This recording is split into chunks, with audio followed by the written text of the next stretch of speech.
Herkese salam. Mən bugün OTK-nın 10 siniflər üçün keçirdiyi buraxılış sınaq imtahanının Azərbaycan dil fənninin qayda suallarının izahını verəcəm. Birinci sual. Hansı cümlədəki sayın yazılışında səhvə yol verilmişdir? Mən birinci sırada əyləşmişdim. Burada bizim deməli sayımız birincidir, amma yəni yanlışlıq yoxdur. 5-10 nəfər uşaq gəlmişdir. Burada da yəni 5-10 nəfər, yəni doğru yazılıb defsinə yazılır. O ayın 6-sında şəhərə gedəcək. Burada bəli yanlışlıq var.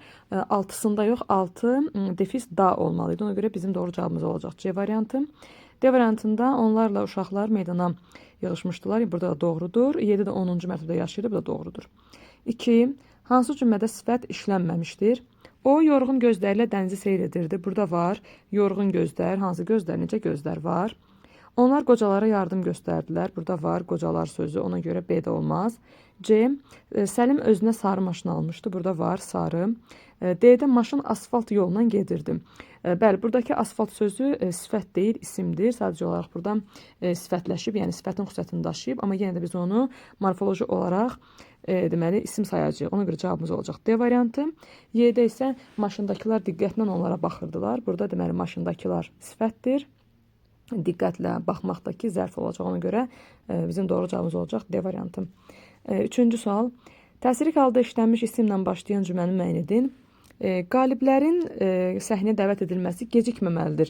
Deməli, buradan qaliblərin dəvət edilməsi, yəni bu yəli halda olmaz. Yolu kəndə tərəfə idi. Bu mənsubiyyətdir, yəni onun yolu kəndə tərəfə idi. Olmaz. Aldıqlarımızı otağa gətirdik. Bəli, burada əslində təsirlik hal var. Aldıqlarımızı sondakı ö təsirin şəkilçisidir. Sadəcə olaraq bu söz deməli fe'li sifətdir. Ona görə götürmürük.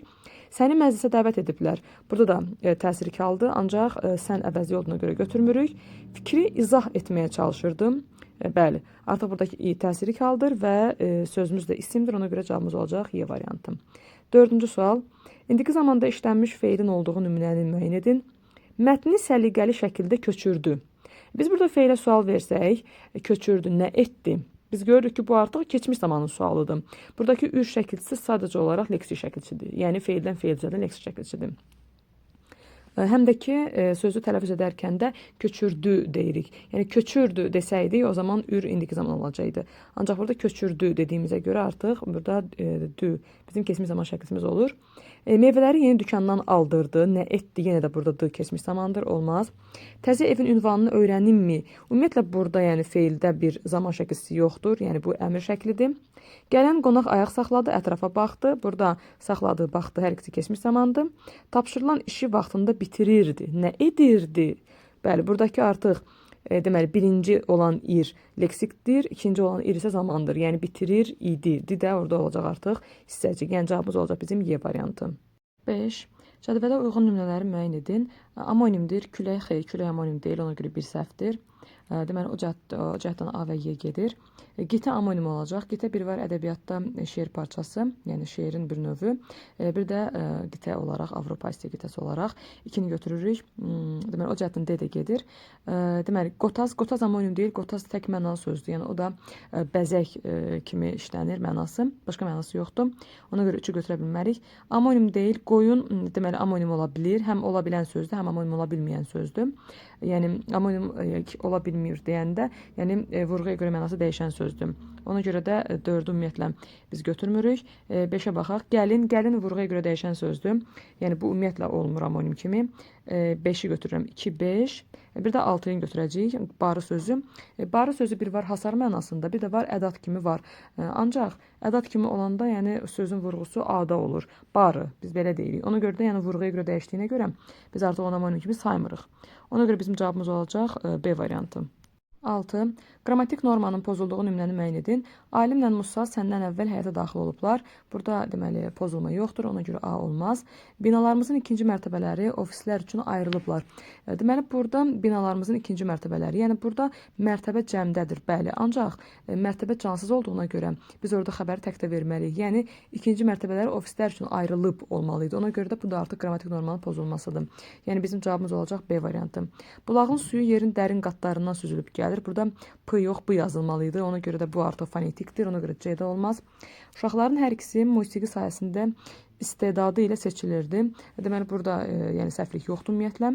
İnsanın ömür yolu həyata keçirdiyi iri işlərlə zənginləşir. Buradakı iri sözü düzdür, yanlışdır. Ancaq bu, yəni bu artıq sözün mənası səhv işlənib burada. Yəni söz mənasına görə işlənməyib burada. Bu artıq leksik normanın pozulmasıdır. Ona görə də Y-də olmaz. 7. Hansı sözün yazılışı tələffüz arasında daha az fərq var? Kəsadlıq, deməli kəsaddıq şəklində deyilir. Yəni burada 3 dənə fərqli məqam var. Yəni d, t olur, l, d olur, q da x olur. Mətinlik sözündə də l, n-yə keçir, k da ih olur. Ona görə burada da 2 dənə fərqli məqam var. Morfologiya. Burada da deməli ik 2 o, a-ya keçir. Ona görə də burada da 2 fərqlənmə var. Başlamaq, burada l, d-yə keçir, q, x-yə keçir 2 dənə. Oxuyurlar da isə artıq sadəcə olaraq r, l-yə keçir. Yəni burada bir fərqli məqam var. Yəni bizim doğru cavabımız olacaq Y variantı. 8. Yarpaqlar bu il tez saraldı cümləsində feilin təhlili ilə bağlı yanlış fikri müəyyən edin. Deməli, burada bizim feilimiz saraldıdır. Biz əgər saraldığını təhlil etsək, yəni feil mütləq təhlil olunaraq tapılmalıdır. Saral sözün köküdür. Çünki burada sözün kökü artıq dəyişdiyinə görə biz burada sözün kökünü saral kimi götürürük. D da burada qrammatik şəkilçidir. Deməli, xəbər şəklində keçmiş zamandadır. Bəli, zaman varsa artıq xəbərdir. Ona görə 1 artıq doğru fikirdir. O cəhətdən B və D olmaz. Qayıdış növdədir. Xeyr, burada yəni növ şəkilsi mövcud deyil. Ona görə artıq 2-ni götürəcəyik. O cəhətdən C və Y-də gedir. Quruluşuna görə sadədir. Bəli, 3 doğrudur. Təsdiqlədir. Bəli, doğrudur. Üçüncü şəxs təkinin xəbərlik şəkilsini qəbul edib. Xeyr, burada sadəcə olaraq keçmiş zaman şəkilsi mövcuddur. Ona görə də bizim deməli yanlış cavablarımız 2, 5, yəni A variantı. Hansı cümlədə sifətlər adi, azaltma və çoxaltma dərəcəsindədir? Canlı varlıqlar müəyyən vaxtdan sonra ölümlə üz-üzə gəlirlər. Burada deməli bizim sifətimiz canlıdır. Sadəcə elə odur. O da yəni adi dərəcədir, olmaz. Sarımtıl rəngli parçaları ağappaq əllərlə sığal çəkdim. Deməli bizim burada sifətimiz sarımtıldır, rənglidir və ağappaqdır. Rəngli olacaq adi dərəcə, sarımtıl olacaq deməli azaltma dərəcəsi, ağappaq isə çoxaltma dərəcəsi. Ona görə cavab B olacaq. Açıq qırmızı vərəqləri boş çantasına qoydum. Deməli, burada bizim sifətimiz açıq qırmızıdır, bir də boşdur. Boş adi dərəcədir, açıq qırmızı isə azaltmadır, amma çoxaltmamız yoxdur, C olmaz. Yaşlı adamlara hörmət etmək, böyüklərə sayağı göstərmək mədəniyyətimizdən irəli gəlir. Burada bizim sifətimiz yaşlıdır, bir də böyüklərdir. Hər ikisi də adi dərəcədir. Kamil Axtəhər fincanı təmiz əlləri ilə tünd çay süzdü. Deməli, burada bizim sifətimiz Axtəhərdir, təmizdir, bir də tündür sadəcə olaraq. Axtəhər olacaq azaltma dərəcəsi, təmiz isə olacaq artıq deməli adi, tünd də olacaq adi. Burada yəni tünd sözü çay isminə qoşulub. Ona görə biz bunu dərəcə kimi saymırıq.